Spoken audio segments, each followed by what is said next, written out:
10 तक गिनूंगा। राम लिखते ही, पढ़ते ही, सुनते ही, देखते ही या दिखते ही मन में जो पहला विचार आता है उसे बांध कर रखिए। पूछूंगा 1 2 3 4 5 6 7 8 9 9 9। हाथ काट कर रख दूंगा ये नाम समझ आ जाए तो। कितनी दिक्कत होगी पता है राम समझ आ जाए तो। भाई राम राम तो कह लोगे पर राम सा दुख भी सहना होगा। पहली चुनौती ये होगी कि मर्यादा में रहना होगा। और मर्यादा में रहना मतलब कुछ खास नहीं कर जाना है, बस त्याग को गले लगाना है और अहंकार जलाना है। अब अपने राम लला के खातिर इतना ना कर पाओगे और शबरी का जूठा खाओगे तो पुरुषोत्तम कहलाओगे। काम क्रोध के भीतर रहकर तुमको शीतल बनना होगा। बुद्ध भी जिसकी इच्छाओं में बैठे वैसा पीपल बनना होगा ये सब कुछ, और वो भी शून्य में रहकर प्यारे। तभी तुमको पता चलेगा कि कितने अद्भुत राम हमारे। सोच रहे हो कौन हूं मैं? चलो बता ही देता हूं। तुमने ही तो नाम दिया था मैं पागल कहलाता हूं। नया नया हूं यहाँ पे तो ना पहले किसी को देखा है। वैसे तो हूं त्रेता से, मुझे कृष्ण किसी ने कलयुग भेजा है। भाई बात वहां तक फैल गई है कि यहाँ कुछ तो मंगल होने को है कि भरत से भारत हुए राज में सुना है राम जी आने को है। बड़े भाग्यशाली हो तुम सब। वहां पे सब यही कहते हैं कि हम तो राम राज्य में रहते थे पर इन सब में राम रहते हैं। यानी तुम सब में राम का अंश छुपा है। मतलब वो तुम में आते हैं रहने। सच है या फिर गलत खबर? अगर सच्ची है तो क्या कहने। तो सबको राम पता ही होगा, घर के बड़ों ने बताया होगा। तो बताओ फिर कि क्या है राम। बताओ फिर कि क्या है राम। बताओ। अरे पता है तुमको क्या है राम? या बस हाथ धनुष तरकश में बांध, या वन में जिन्होंने किया गुजारा, या फिर कैसे रावण मारा लक्ष्मण जिनको कहते भैया, जिनकी पत्नी सीता मैया। फिर ये तो हो गई वही कहानी, एक था राजा एक थी रानी। क्या सच में तुमको राम पता है? या वो भी आकर हम बताए?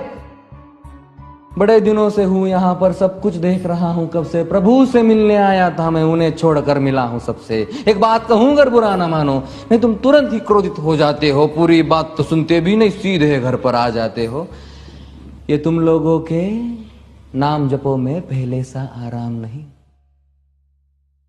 ये तुम लोगों के नाम जपो में पहले सा आराम नहीं। इस जबरदस्ती के जय श्री राम में सब कुछ है, बस राम नहीं।